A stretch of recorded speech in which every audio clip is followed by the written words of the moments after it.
নমস্কার বন্ধুরা, Indian village food চ্যানেলে আবার আমি আজকে একটা রেসিপি নিয়ে চলে এসেছি। রেসিপিটা হচ্ছে মুরগির গিলে মেটে রান্না করে দেখাবো। ঠিক ফুটপাতে বা দোকানে, রাস্তাঘাটে যেভাবে মুরগির ছাড়টা রান্না করা হয়, ঠিক আমি সেভাবে করে দেখাবো রান্নাটা। যারা আমার চ্যানেলে নতুন তারা চ্যানেলে সাবস্ক্রাইব করুন আমার, আর চলুন ভিডিওটা দেখে নিন। গিলে মেটেটা করা খুব সহজ না, দেখতে পাচ্ছেন। গিলে মেটেটাকে ভালো করে ধুয়ে নিতে হবে, গরম জল দিতে হবে, দিয়ে ভালো করে চটকে চটকে ধুয়ে নিতে হবে। আমি এক কুচি পাতিলেবু মাখিয়ে নেবো যাতে গ্যাসটা বার হয়ে যায়। পাতিলেবুটা ভালো করে আমি মাখিয়ে নেবো।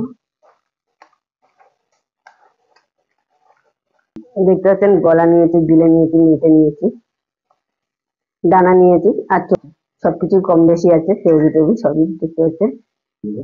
কড়াটা গরম হয়ে গেছে, এবার আমি এখানে পরিমাণ মতন সর্ষের তেল দিয়ে দেবো। আর খুব বেশি তেল লাগবে না, যাতে আমি গিলে মেটে রান্না করছি। এবার দিয়ে দেবো গোটা তেজপাতা, এলাচ, লবঙ্গ, দারচিনি দিয়ে দিলাম। এবার দিয়ে দেবো ওপরে পেঁয়াজ কুচি। আমি এখানে দুটো পেঁয়াজ বড় বড় কুচি করে কেটে নিয়েছি। এবার এটাকে ভালো করে আমি লাল করে ভেজে নেবো। ততক্ষণ পর্যন্ত আমি ভিডিওটাকে শেষ করে রাখবো। পেঁয়াজটা আমার লাল করে হালকা বাদামি করে ভাজা হয়ে গেছে। এবার আমি এর মধ্যে দিয়ে দেবো রসুন কুচি। রসুন বেটে রেখেছিলাম, রসুনটা দিয়ে দিলাম। অবশ্যই তোমরা রসুনটা বেশি দেবে।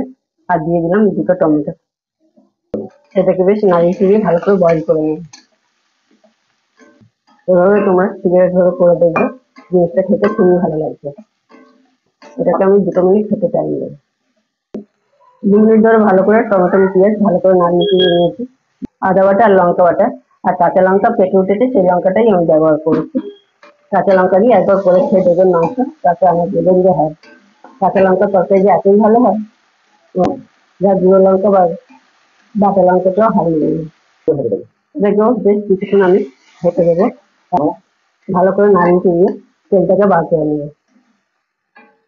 দেখতে পাচ্ছেন মশলাটা আমার পুরো তেল ছেড়ে দিয়েছে। এবার আমি চিকেনটাকে দিয়ে দেবো। এবার চিকেনের লিভারগুলোকে আমি ছেড়ে দেবো, দিলে মেটে যেগুলো আমি রান্না করছি সেটাই আমি দিয়ে দেবো। আস্তে মেটেটাও ছেড়ে দেবো। এবার এটাকে আমি বেশ ভালো করে নাড়িয়ে চাড়িয়ে কষিয়ে নেবো। যত ভালো করে কষাবে, যত সময় ধরে কষাবে, ততই জিনিসটা ভালো হবে খেতে। এটাকে আমি বেশ ভালো করে 5 মিনিট ধরে কষিয়ে নেবো। 5 মিনিট কষানোর পরে দেখতে পাচ্ছি তেলটা গায়ে থেকে পুরো ছেড়ে দিয়েছে। এবার এর মধ্যে আমি কিছু মশলা অ্যাড করে দেবো। প্রথমে দিয়ে দেবো আমি হলুদের গুঁড়ো পরিমাণ মতো, জিরের গুঁড়ো পরিমাণ মতো, এবার দিয়ে দিলাম ধনের গুঁড়ো, এবার দিয়ে দিলাম নুন। ভালো করে আমি 2 মিনিট পরে ভালো করে নাড়িয়ে চড়িয়ে দিলাম। এরপরে দিয়ে দেবো আমি কাঁচা আলু। একটা আলু আমি 4 পিস করে কেটে রেখেছিলাম, আলুটা দিয়ে দিলাম। এর উপর থেকে দিয়ে দেবো গোলমরিচের গুঁড়ো। দিয়ে আমি সমস্ত উপকরণ আমি ভালো করে নাড়িয়ে চড়িয়ে দেবো। আমি এখানে ভাজা আলু ব্যবহার করিনি, কাঁচা আলু ব্যবহার করেছি। কাঁচা কাঁচা আলু আর কাঁচা গোলমরিচের গুঁড়ো ভালো টেস্টটা বাড়িয়ে দেবে। এবার এটাকে আমি ভালো করে 2 মিনিট কষিয়ে নেবো।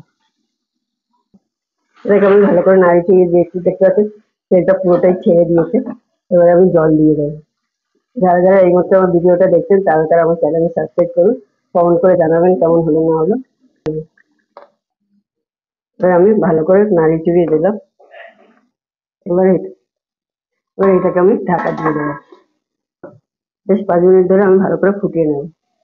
5 মিনিট পর আমি ফিরে আসলাম, খুলে দেখবো কেমন অবস্থা। দেখতেন ঝোলটা কত শুকিয়ে গেছে, আরো একটু শুকাবে। যাতে কষা কষা করবে, ঝোলটা আরো কিছুক্ষণ ধরে শুকিয়ে নেবো। দিলাম যে কষানোটা আমার হয়ে গেছে, দেখতে পাচ্ছেন তরকারিটা পুরো হয়ে গেছে, লাল লাল ঝাল ঝাল। এবারে আমি গরম মশলা দিয়ে দেবো, শাহি গরম মশলা দিয়ে দিলাম। তোমরা পারলে বাটা গরম মশলাও দিতে পারো।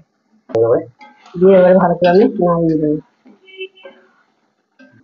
গিলে মাছের কষা রান্নাটা আমার হয়ে গেছে, এবার এটাকে আমি নামিয়ে নেবো। দেখলাম বন্ধুরা, গিলে মেটের রান্নাটা আমার হয়ে গেছে। এটা পাজনা, এটা ছাল দেখতে পাচ্ছেন, এটা দেখতে পাচ্ছেন গলা। এভাবে সমস্ত উপকরণ দেখতে পাচ্ছেন কম বেশি ভালো সিদ্ধ হয়ে গেছে খুব সুন্দরভাবে।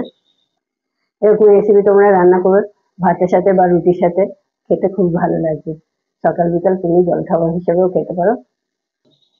আজকাল রাস্তাঘাটে পরোটার সাথে, ঘুগনির সাথে, মুড়ির সাথেও খাওয়া যায়। যারা এতক্ষণ ধরে আমার ভিডিওটা দেখলেন তাদের অসংখ্য ধন্যবাদ। আর পরের ভিডিও কি নিয়ে আসবো সে তোমরা কমেন্ট করে জানাবেন।